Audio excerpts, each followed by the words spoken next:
Alam ko may mga magtatanong na naman ngayong araw kung bakit wala akong upload. Ito kasi yung mga nangyari ngayon. Siraan pa nga kami ng bangka at muntik na hindi kami makauwi. Buti na lang talaga may mga bangka dito sa gilid at tinulungan nila kami. Nakikita nyo ba yung bangka na yan? Yan.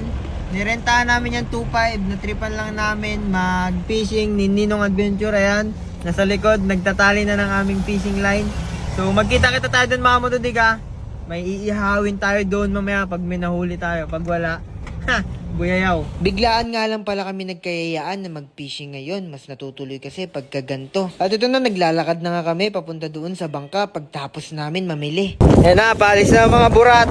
Manghuhuli ng tubig. Sobrang lakas pala ng alon ngayon pero pinilit pa rin namin mag-fishing kasi nakausap na namin yung bangka. Nare-rentahan namin.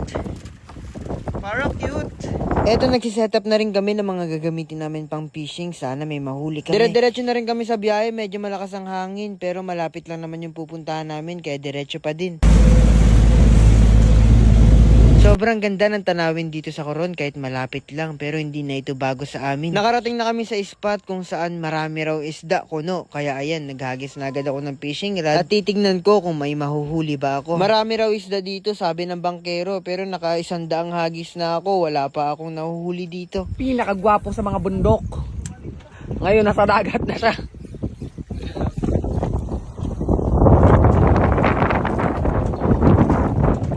Yung Doberman namin guys, ito. Oh, kita nyo naman kung paano mga ano yan, oh, tingnan nyo. Tingnan nyo kung gaano kalupit manghuli ng Doberman namin, oh. Tingnan nyo yung Doberman. Ako nga na-stand, hindi nga nangangas dito sa dagat eh.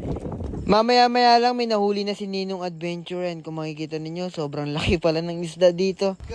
Ay, sauce, ginuo. Ulpot. Bite size. Ulpot. Black. Balik. Nag-start na rin para magsayang yung mga bangkero tapos binabad na rin nila yung karne na iihawin nila. Mas nakauna pa nakahuli sa amin yung bangkero. Ayan, kung makikita ninyo, nakahuli siya ng maliit na lapu-lapu. Ayan, diretso na yan. O, tayo, diba? Gusto ko na ba yung tayo? O, tinan mo. Yung Doberman namin, kanina pa yan, wala na huli. Masarap siguro to tikman. Nakatatlong kugkog na si kuya and kung makikita ninyo maliit. Sabi ko sa kanila ibalik pero ipapaksiw daw nila. At dahil wala kaming mahuli and si Ninong Adventure nagputol na lang ng kuko niya. Wala talaga mahuli guys, sobrang lakas ng alon. Kaya ayan, tamang food trip muna mga tite. Yan namin dumubos.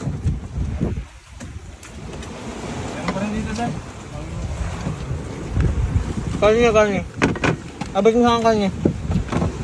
Karni. Manok ko. Manok. Abasa. Dito. Sa 6 na oras namin sa dagat mga kamatodik, ito lang lahat ng nahuli namin pero wala namang masama dahil nag-enjoy naman kami. Parang tiredo. Wala kayong mata? O, sino sabi? Isang dalawang isda? Yes, baka maging tao.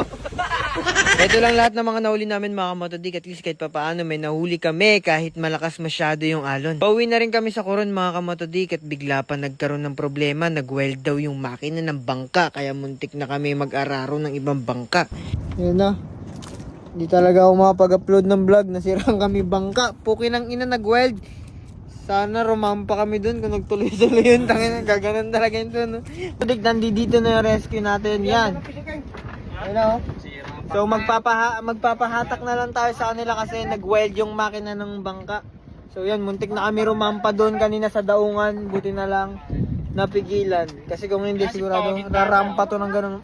At ayan, buti na lang nahatak kami ng bangka kaya maraming salamat sa mga humatak sa amin. Pagkatapos nito, nagbayad na kagad ako sa bangka ng 2,500 para sa pag-rent namin tapos umuwi na rin kami. Yun na mga ninong! Pauwi na kami! Ginabi na!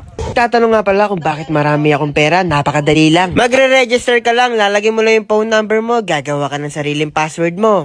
Scatter na kagad oh. 4 na yung scatter yan mga matodi, tingnan natin kung magkano yung mapapanalo na natin. Time 16.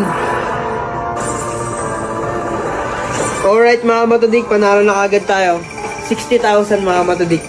Yan, ang sarap panoorin eh, no? Yan, sa mga gusto maglaro nito, nasa comment section ko link. Collect na natin yun.